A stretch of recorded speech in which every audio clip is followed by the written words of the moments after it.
As I have been saying for the past few months, things are really not looking good for Premier David Eby in British Columbia. Not only was his party losing ground for the past several months because of their incompetent policy and arrogant demeanor to anybody questioning what they were doing, but now they are actually well behind the BC Conservatives in the latest Main Street research projections. They are going to lose to the BC Conservatives 40 seats to 52 seats. The Conservatives getting a majority of, I think, like 6 or 7 seats. Very good for them. And this was all very, very predictable. The BC NDP, like I was saying, have put on this arrogant attitude that nobody is good enough to question them. And that's why the past few months of the campaign have just been mudslinging. Obviously, attacks are just a par for the course thing in politics. American politics, Canadian politics, European politics. You attack your opponents for things that you think are bad about them. Ways that they seem incompetent on policy, things they've said or done. But the problem with the BC NDP is that by pulling up tweets from a BC Conservative candidate from 5 years ago or whatever, that only matters to voters if you've been doing at least a semi good job as the government. Right now, the BC NDP have made life worse in every single aspect for the people of British Columbia. Crime's way up, affordability is terrible, the housing crisis continues apace. They're handing out free drugs to addicts and then attacking people who say that maybe we should have involuntary rehab programs. And then 2 seconds ago, they decided to say that maybe we'll do involuntary rehab programs. They're not just bad at their jobs, they're also liars. And that's why the BC Conservatives have this projected 52-seat majority. The mainstream research model is currently giving them a 74.2% chance of winning a majority, only a 22.4% chance to the BC NDP, and 3.1% chance that the BC NDP even win. They'd be sharing it with the Green Party.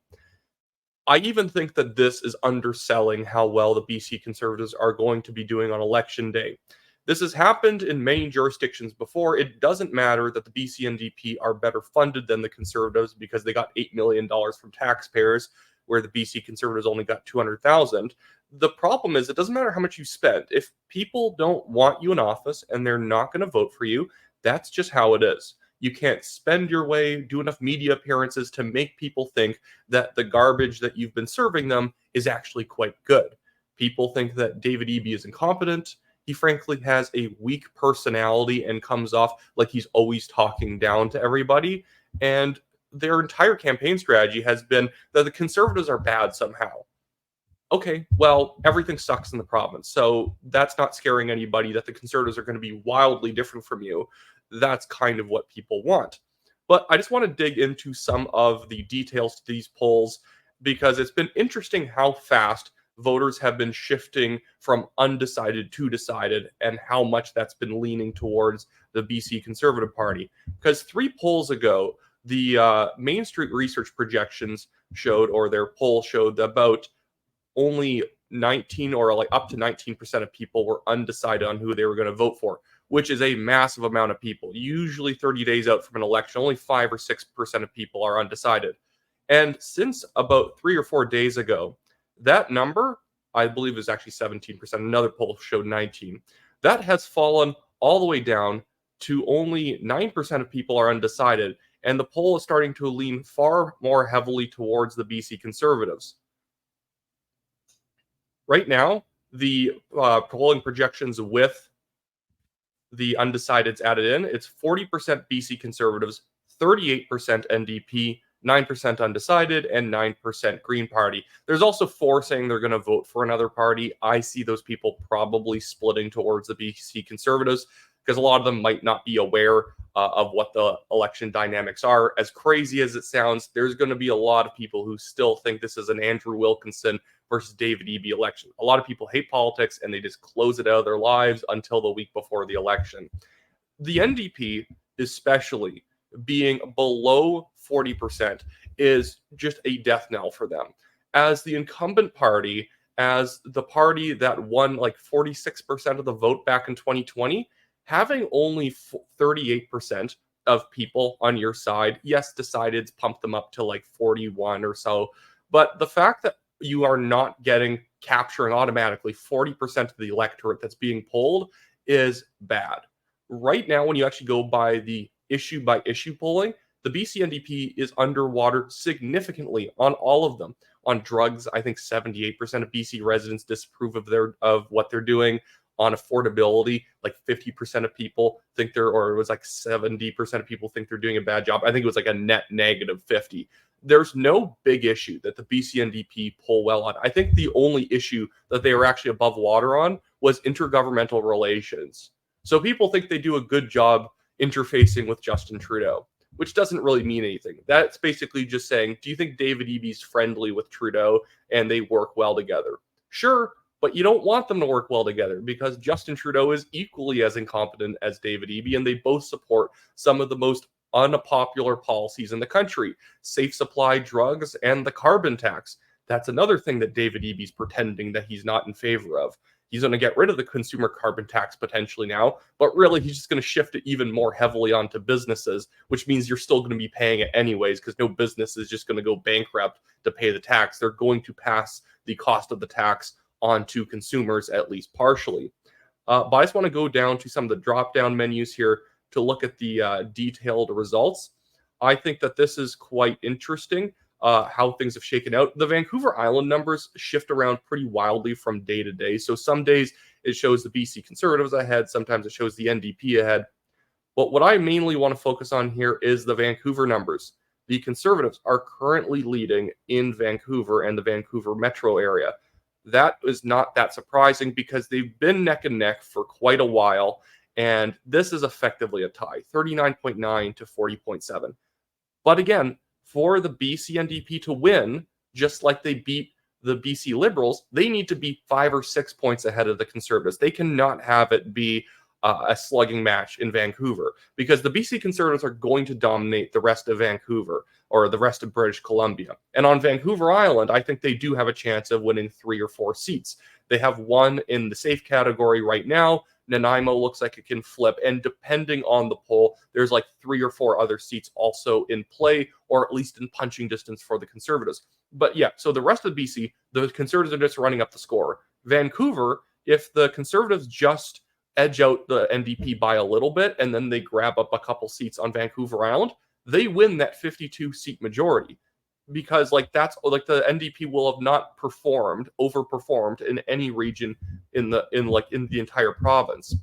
Another thing I want to note here, and I'll try and zoom in a little bit more, is that the BC Conservatives here are winning men by way more than the NDP are winning women. It's just one of those things that's happened in modern politics. More women tend to vote for center-left parties, men tend to vote for center-right parties, and although more women vote than men, the thing is when the BC Conservatives are basically winning 50% of men and the NDP is only winning about 45% of women, that's going to overcome that gap.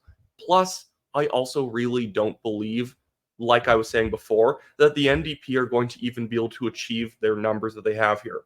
A Leger poll from like a month and a half ago showed that the top emotion people were feeling about the election was apathy. Yes, BC United was still around in that poll, and BC United was basically the apathy party. But even if I assumed that all 9% of United supporters out of that 32% people feeling apathetic were all United, well, there's still about 24% of people who are still feeling pretty apathetic, or I think it's like 23% feeling pretty apathetic. And I don't think it's the BC Conservative voters who are feeling apathetic about voting because it's a change election.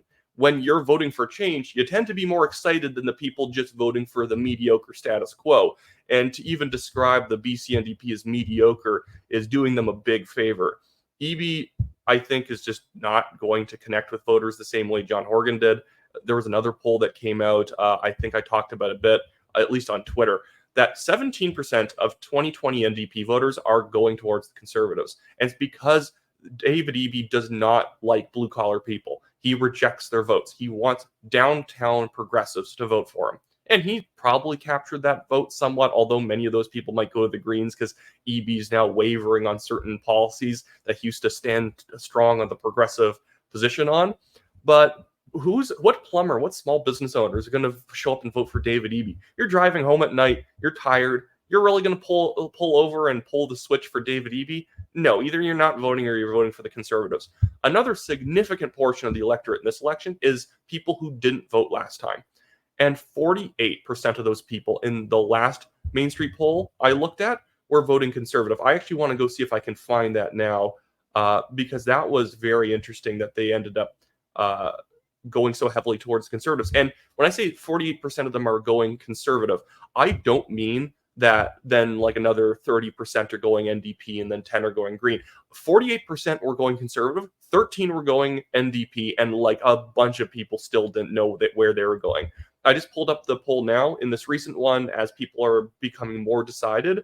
47.6% of people who didn't vote last time are going Conservative, 20 are going EB, and 4% are going Green. 22.2% are still undecided. That's very good to see. And again, in this poll, it shows again that a large amount of people, only 66% of 2020 NDP voters, are voting for David Eby's version of the BC NDP. I've said this before, and usually a party goes into the next election with at least 70-75% of the people who voted for them last time willing to vote for them next time.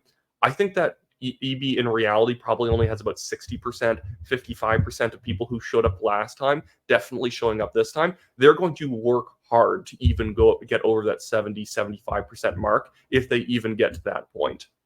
Anyways, but that's just a small election update. I'm having to go out door knocking right now, so I'm making this video feel a little bit more rushed, but it's because I got to get out there and actually hit the doors, make sure people are going to be showing up. This is a safe riding, Abbotsford South, but we want every single riding to have sky-high Conservative turnout, because it shouldn't just be a big win on seat count. I want it to be a massive popular vote count. I want to see if we can punch over 50%, and we can absolutely do it. If you're watching this video right now and you're in BC, consider volunteering, reach out to your local campaign, get on the doors, get on the phones, do all that great stuff, drop off lawn signs. It's all very needed. Anyways, have a great one, everyone. I'll see you next time.